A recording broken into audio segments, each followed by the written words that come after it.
UP के एक जिले की बात करते हैं। वहां पे एक चौधरी जी रहते हैं और उनके चार चार पांच पांच भट्टे रहते हैं, यानी 5 भट्टे ईंटों के रहते हैं। उनमें से सभी मजदूर काम करते हैं और सारे मजदूर झारखंड के रहते हैं। एक लड़की रहती है जिसकी एज 16 साल रहती है। वो उन मजदूरों के बीच में सबसे अलग दिखती है क्योंकि वो लड़की भी मजदूरी का वहीं काम करती है। तो नमस्कार दोस्तों, मैं मधुलिका आप सबका स्वागत करती हूँ आपके अपने YouTube चैनल जिसका नाम है मधुलिका UPRBL। आज मैं आप लोगों के साथ बहुत ही प्यारी एक कहानी लेके आई हूँ और आई होप आप लोगों को पसंद आएगा। अगर पसंद आए तो लाइक कमेंट शेयर जरूर कीजिएगा ताकि मेरा मनोबल ऐसे ही बढ़ता रहे। तो दोस्तों बात करते हैं यूपी में एक जिले की। एक चौधरी साहब रहते हैं जिनके 5 भट्टे रहते हैं और 5 भट्टों में जो मजदूरी मेहनत करने वाले लोग रहते हैं वो जिले से वो आते हैं झारखंड से। कोई कहाँ का रहता, कोई कहाँ का रहता है, मगर एक लड़की रहती है वो भी यूपी की रहती है। वो सबसे अलग दिखती है। उसकी एज 16 साल की रहती, इतनी सुंदर इतनी प्यारी दिखती है, एकदम अलग दिखती है। और उस लड़की का नाम रहता है संगीता। संगीता देखने में बहुत ही प्यारी लगती है क्योंकि वो उसकी एज भी उस समय 16 साल की रहती है दोस्तों।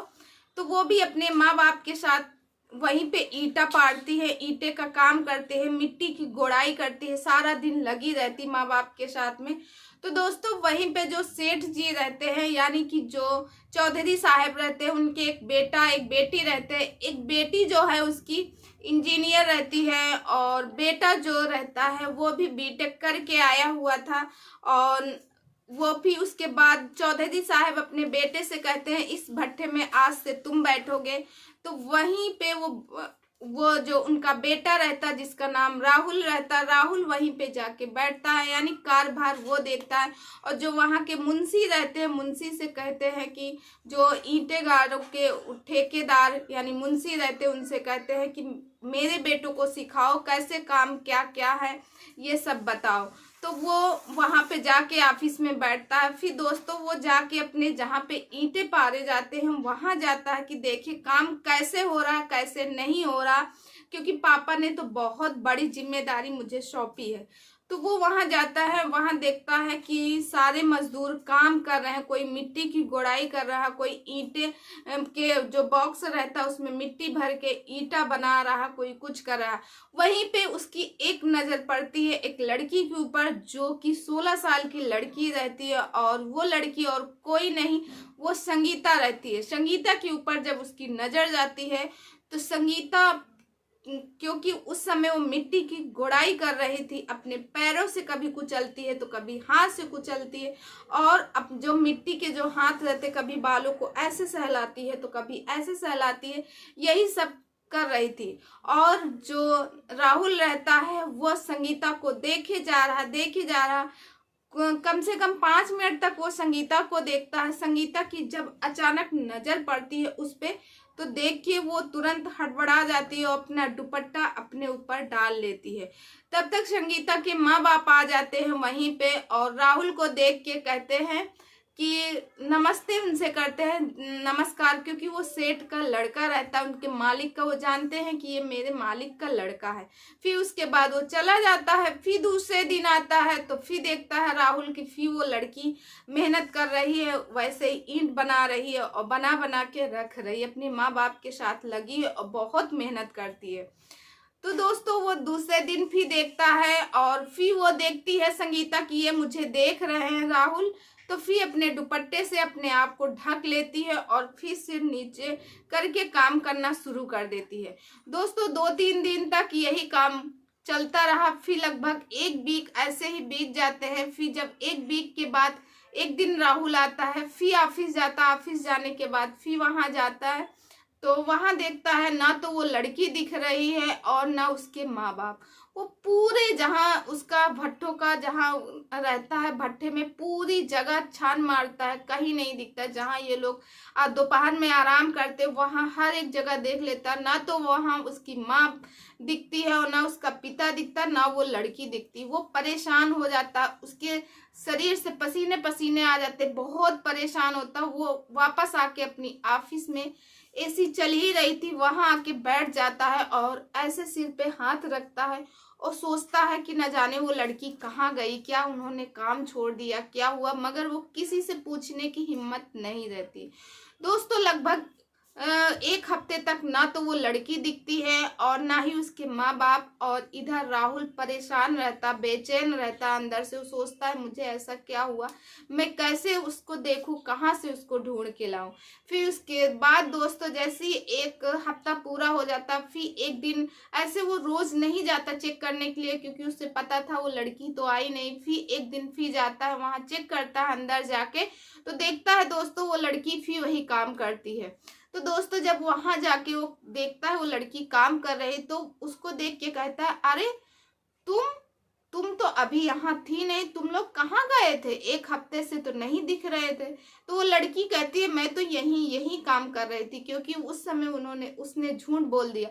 फिर उसके माँ बाप आते हैं तो उनसे बात करते हैं, आप लोग कहाँ गए थे, तो और आप लोग कितने दिन से यहाँ काम कर रहे हैं। तो वो कहता है कि साहब मुझे यहाँ पे 20 साल लगभग हो गए काम करते हुए, और ये मेरी बेटी है। तो कहे ये लड़की तो बहुत काम करती है। तो कहते हैं साहब ये मेरी बेटी है, और कहते हैं, वो कहता है राहुल की बहुत मेहनती है और बहुत गुणगान भी है, आगे चल के बहुत अच्छा कुछ करेगी। तो वो लड़की के मुंह से निकलता है थैंक यू सर। जब थैंक यू करके वो बात करती है तो उसके पिता और उसकी माँ को इंग्लिश के 2-4 वर्ड सुनते हैं, तो उसको बहुत तसल्ली होती है कि मैं ज़्यादा पढ़ा लिखा नहीं हूँ, मगर मेरी बेटी पढ़ लिख के कुछ मेरा अच्छा कर रही। तो वो कहते हैं साहब ये मेरी बेटी है, और मेरी बेटी जो है पढ़ी लिखी भी है, और मेरी बेटी समझदार भी है, होशियार भी है। तो वो कहता अच्छा पढ़ी लिखी भी है, कितना पढ़ाई की है तुम्हारी बेटी। तो वो बताता है कि साहब मेरी बेटी जो है इंटर पास की है, वो अपने ननिहाल में रहती थी, और उसके नानी और नाना थे। पहले उसके नाना जी एक्सपायर कर गए, तब भी वही थी, अब उसकी नानी ही एक्सपायर कर गई, 2 महीने पहले नानी जी खत्म हो गई। तो इसकी वजह से अब इसको हम कहाँ रखते हैं, इसीलिए ये मेरी इकलौती बेटी है, इसको मैं अपने साथ में यहाँ ले आया हूँ, क्योंकि जवान लड़की को अकेले नहीं छोड़ा जाता। फिर उसके बाद दोस्तों क्या होता है कि जब इतनी बात करने के बाद तो वो लड़की से बात करता, अच्छा तुम्हारा नाम क्या है। तो वो बताती है मेरा नाम संगीता है। राहुल से कहती मेरा नाम संगीता है, और वो कहता तुम कितना पढ़ी हो। कहती है कि मैं इंटर पास की हूँ, और कहता है इंटर अच्छा किस सब्जेक्ट से पास की हो। वो कहती है मैंने मैथ से पास किया। अच्छा मैथ से तुमने पास किया, मैथ ली थी इंटर में। तो वो कहती है हाँ मैथ ली। तुम्हें मैथ आती है। तो उसने कहा हाँ मुझे मैथ आती है। और तो उसने कहा इतना टफ सब्जेक्ट तुम कैसे ले ली हो। तो उसने कहा मैथ तो मेरा मनपसंद सब्जेक्ट था, मैं बहुत ज़्यादा मैथ को पसंद करती हूँ। उसने कहा अच्छा तो क्या जानती हो मैथ में टेबल कहाँ तक आता है। तो उसने बताया मुझे 100 तक टेबल आता है। तो उसने कहा अच्छा 10 दहम में 100 वाला। तो वो बोलती है नहीं मुझे 10 दहम में नहीं 100 वाला, मुझे 100 वाला ही 100 दहम में 1000 वाला मुझे टेबल आता है। तो कहता है कि तो दोस्तों अक्सर क्या होता है जैसे सबसे पूछा जाता है तो सभी लोग कहते हैं आपको टेबल आता है या आपको पहाड़ा आता है। तो जैसे वो बताता है कि हाँ मुझे आता है, तो कोई किसी से 9 का पूछता है, किसी से 12 का पूछता है, किसी से 13 का, सबसे टफ 13 का होता है, 13 का है, 18 का है, ऐसे टेबल लोग बाग पूछते हैं। वैसे उसने भी कहा अच्छा ठीक है आप टेबल मुझे 77 का बताओ। वो 77 का पूछता है, फिर 60 का पूछता है, फिर 62 का, ऐसे करके कई टेबल वो बताते। फिर उसने कहा अच्छा बताओ क्या तुम इस ईंटे का क्षेत्रफल निकाल सकती हो। तो उसने बताया मैं ईंटे का ही नहीं, मैं इस पूरे भट्ठे का क्षेत्रफल निकाल सकती हूँ, मैं आपकी ऑफिस का क्षेत्रफल, मैं सब जगह। वो भी क्षेत्रफल निकाल के दिखाती है। तो उससे वो बहुत खुश हो जाता है। उसे लगता है कि ये तो बहुत ज़्यादा टैलेंटेड है, इसके अंदर तो बहुत ज़्यादा टैलेंट है, ऐसा कह के फिर चला जाता है। फिर रोज आता है, एक दूसरे से बात होती, धीरे धीरे दोनों लोगों में थोड़ा लगाव हो जाता। फिर एक दिन दोस्तों, जो राहुल रहता है वो चला जाता है अपने ननिहाल किसी काम की वजह से, 2 दिन ऑफिस नहीं आता है। तो वहाँ जो संगीता रहती है, वहाँ जब जाती है काम करने, तो वो राहुल को वहाँ नहीं देखती, वो परेशान हो जाती है। वो उस दिन उसका वो कहता है कि नहीं माँ, ऐसी कोई बात नहीं है, कहती है। और फिर उसके बाद फिर 2 दिन निकल जाते। अच्छा, जैसे ही तीसरे दिन आती है तो वहां पे राहुल दिखता है। राहुल को देख के वो मुस्कुरा देती है। फिर इसके बाद राहुल आता है, फिर दोनों लोग बात करते हैं। तो वो कहती, आप कहाँ चले गए थे?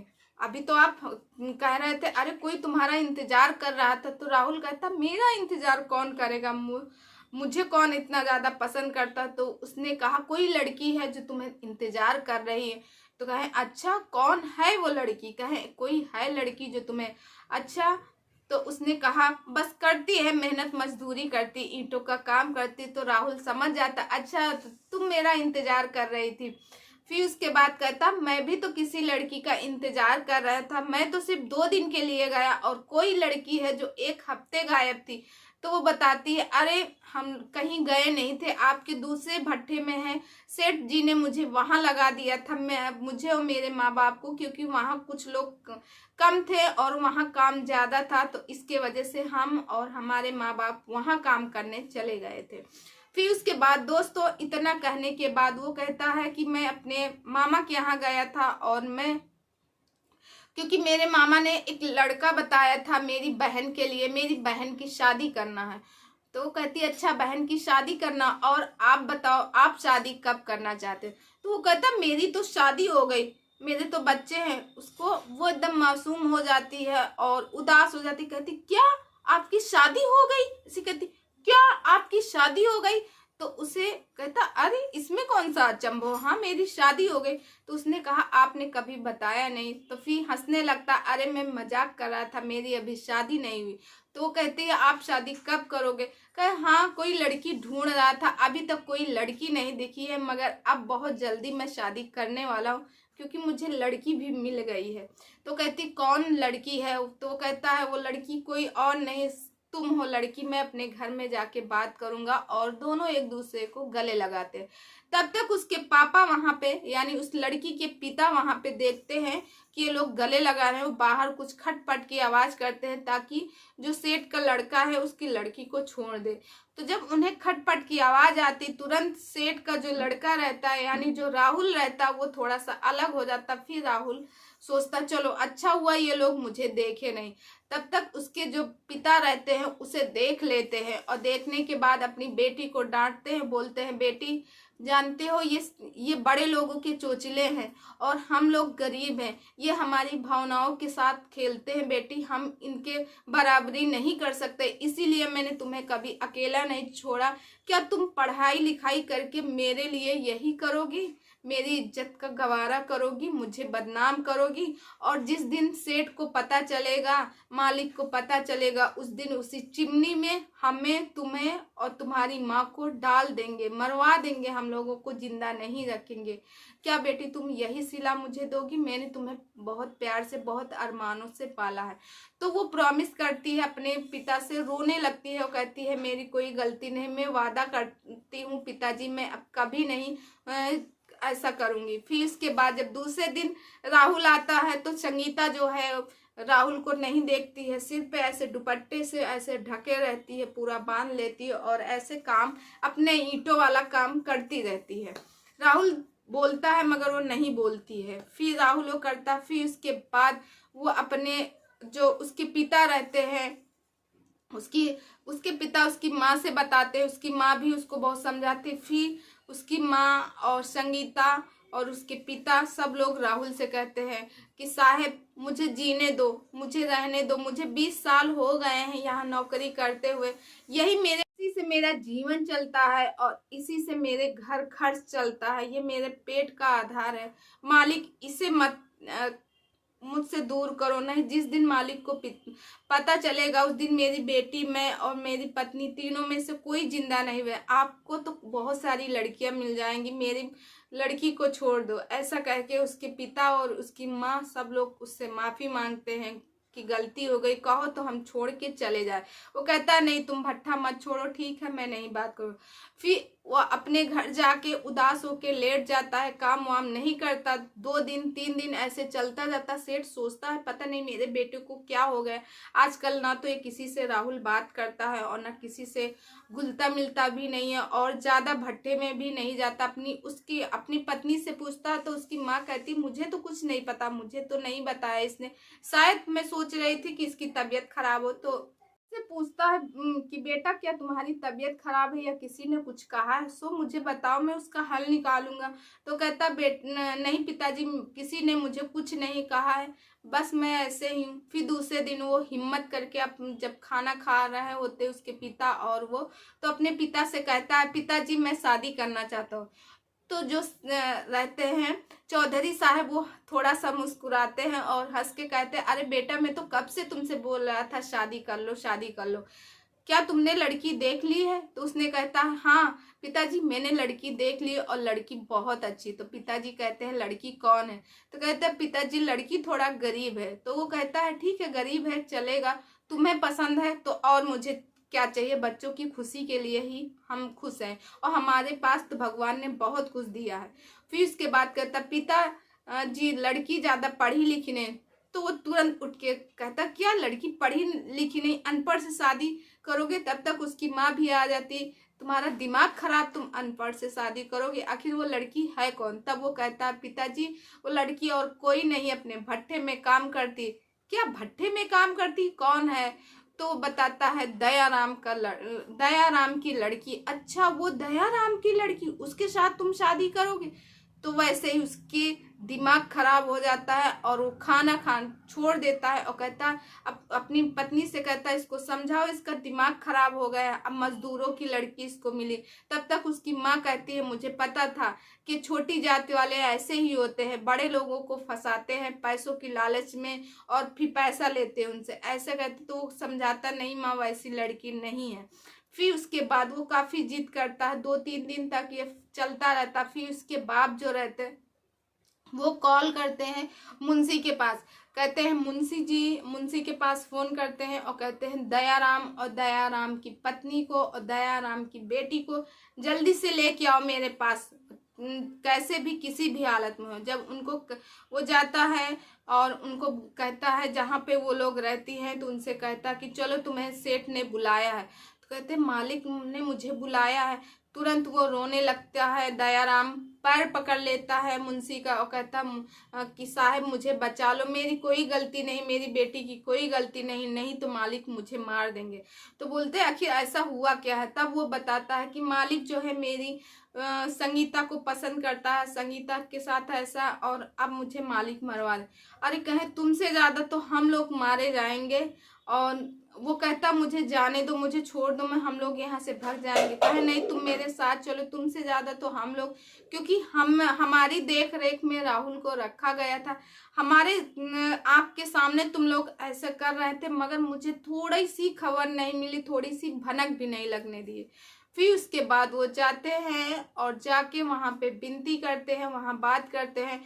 तो जो सेठ रहता है, सेठ कहता है दयाराम आओ बैठो। वो डरता, कहता मालिक, तुरंत जाके पैर पकड़ लेता, मालिक मेरी बेटी को छोड़ दो, मेरी बेटी की कोई गलती नहीं, मैं लेके कहीं दूर चला जाऊंगा, मगर हम लोगों की जिंदगी छोड़ दो मालिक, हम लोग जीना चाहते हैं। फिर उसके बाद वो उठाता है सेठ और उठा के कहता है दयाराम नीचे नहीं, तुम यहाँ बगल में बैठो, तुम क्यों इतना परेशान? कहता मालिक मैं बहुत परेशान, क्योंकि आप जानते हो मेरी बेटी की कोई गलती नहीं। अब मालिक ही जाते थे, छोटे मालिक मेरी बेटी के साथ ऐसा ऐसा उन्होंने कहा, मेरी बेटी नहीं करेगी, आप पूछ लीजिए उनकी बेटी से। अरे दयाराम अब तुम मेरे समधी हो गए हो, मैं भी तुम्हारी लड़की को पसंद करता हूँ क्योंकि तुम्हारी लड़की बहुत सुंदर है। तब तक राहुल की माँ अंदर से बाहर आती है क्योंकि वो गुस्सा रहती है, वो चाहती है कि राहुल की शादी उस लड़की के साथ ना हो, इसीलिए वो अंदर कमरे में बंद रहती। फिर वो उसको बुलाता है, सेठ कहता है जाओ अपनी माँ को बुला के लाओ राहुल से, तो राहुल बुला के लाता है। जब माँ एक बार देखती है संगीता को तो देखती रह जाती क्योंकि संगीता बहुत ही सुंदर थी। और उसके बाद इस समय संगीता की एज भी 18 साल की हो गई थी और बहुत ही सुंदर थी। फिर उसके बाद दोनों लोग फैसला करते हैं ठीक है हम शादी करेंगे, और जो मालिक रहते हैं वो धूमधाम अपने बेटे की और दयाराम के लड़की के साथ शादी करते हैं, पूरा खर्चा उठाते हैं, धूमधाम से रहते हैं। और इस समय जो संगीता है वो माँ बनने वाली है। तो दोस्तों आज की वीडियो कैसी लगी प्लीज़ कमेंट करके ज़रूर बताइएगा। अगर आप लोगों को थोड़ा सा भी पसंद आई हो तो प्लीज़ लाइक और शेयर और सब्सक्राइब जरूर कीजिए। मैं मिलती हूँ नेक्स्ट वीडियो में दोस्तों। इसी तरह मेरा मोटिव